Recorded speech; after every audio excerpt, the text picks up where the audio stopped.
सुप्रभात। मैं पूर्व मिश्रा कक्षा 11वीं A की ओर से आज के सुविचार प्रस्तुत करने जा रहा हूँ, जो कुछ इस प्रकार है। उच्च विचारों के लिए आवश्यक है कि व्यक्ति अनुशासित हो एवं सद्गुणों से परिपूर्ण हो।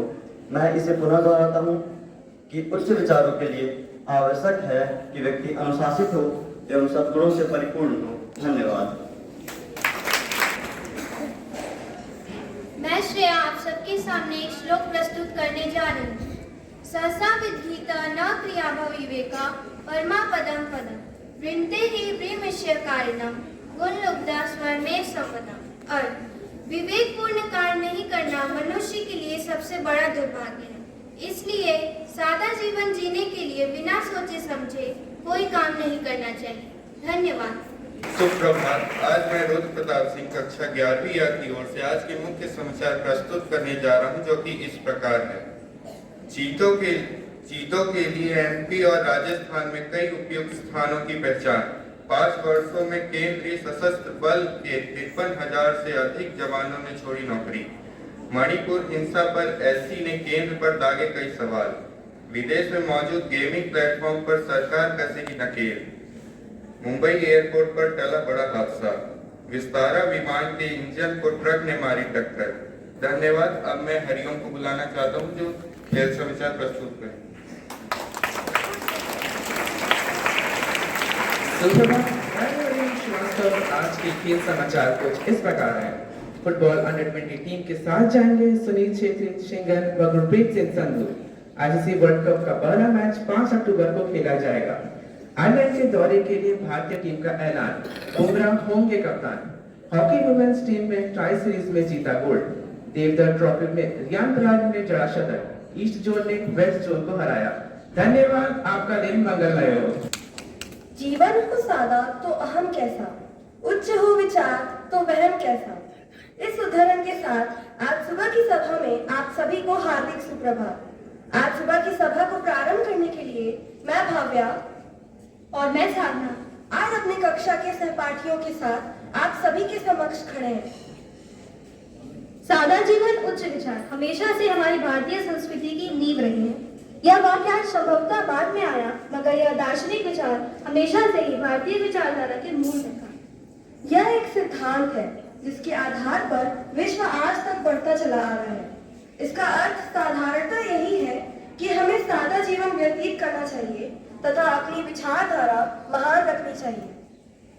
भाव्या, क्या तुम जानती हो कि ऐसे ही सादा जीवन व्यतीत करने वाले महान रसायनज्ञ आचार्य प्रफुल्ल चंद्र राय का आज जन्मोत्सव है?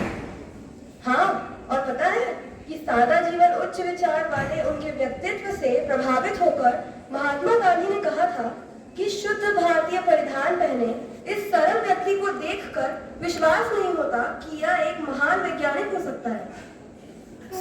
तो चलिए आचार्य राय के बारे में अधिक जानने के लिए हम श्रेयांश को आमंत्रित करते हैं।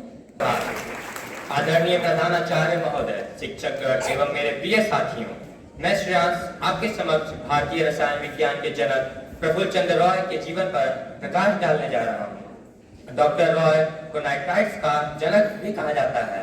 प्रफुल्ल चंद्र रॉय का जन्म 2 अगस्त 1861 को हुआ था। प्रफुल्ल चंद्र रॉय भारत के महान रसायन ज्ञाता तथा महान शिक्षक थे। आचार्य रॉय केवल आधुनिक रसायन शास्त्र के प्रथम प्रोफेसर ही नहीं थे, बल्कि उन्होंने इस देश में रसायन की नींव भी डाली थी। आचार्य रॉय की प्रतिभा इतनी असाधारण थी कि उनकी आत्मकथा life and experience of Bengali chemist के प्रकाशित होने पर अंतर्राष्ट्रीय विज्ञान पत्रिकाओं में भी उनकी लिखित प्रकाशित होने लगी।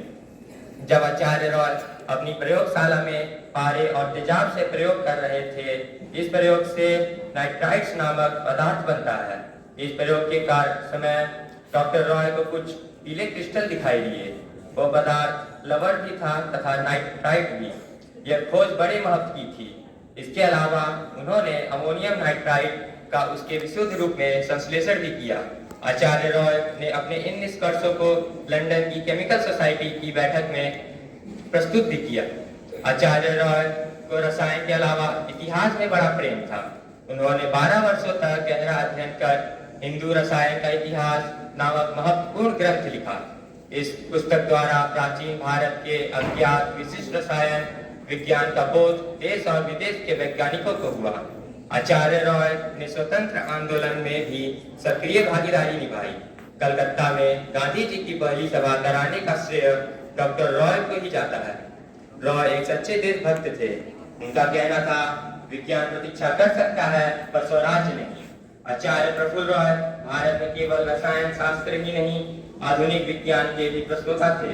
वे भारतवासियों के लिए सदैव वंदनीय रहेंगे। धन्यवाद।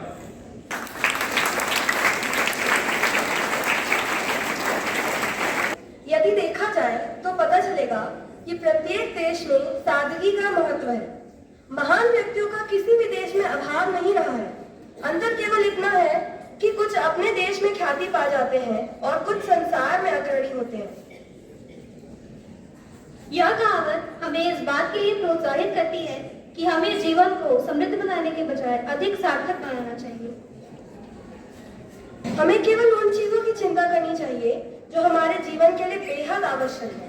उदाहरण के तौर पर एक भोजन जिसमें मांस आदि मौजूद न हो और एक साधारण घर किसी के लिए भी रहने और जीने के लिए काफी है। बाकी सब चीजें जिनकी हम इच्छा करते हैं वह हमारा लालच है, न कि हमारी जरूरत है। कबीरदास जी कह गए हैं, साई इतना दीजिए जामे कुटुंब समाए, मैं भी भूखा ना रहूं साधु न भूखा जाए। यदि संसार के विख्यात पुरुषों के जीवन पर दृष्टि डाली जाए तो चाहे वह देशभक्त हो या वैज्ञानिक, सफल राजनीतिज्ञ हो या साहित्यकार, सभी में कुछ न कुछ विशेषता मिलेगी। ऐसे व्यक्ति कम ही है जो जन्म से विख्यात है। गौर में आराधना को एक मधुर कविता सुनाने के लिए बुलाती हूँ। मैं आराधना मिश्रा आपके समक्ष एक कविता प्रस्तुत करने जा रही हूँ। प्रतीचि प्राची का अद्भुत सुयोजन, विचार वैभव विविध नवीन नूतन, विदित विश्व में विलीन जीवन, सर्वोपरि हो जिससे अभिकल्पन। ऐसे सुयोग विचार से सिंचित हो जिससे जीवन मधुबन। तड़प भड़क की इस दुनिया में सादगी का मोल नहीं होता, कुछ ऐसे रह जाते पीछे जिसका कोई तोल नहीं होता।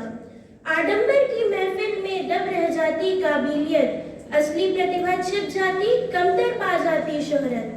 भव्य इमारत में ना दिखता नींव के पत्थर का बलिदान, सुदृढ़ बनता काया कोई सहसा बन जाता महान। हुनर छिपा है जो किसी में, चाहिए कोई निखारने वाला, स्वयं की पहचान कठिन, चाहिए जोरी तराशने वाला।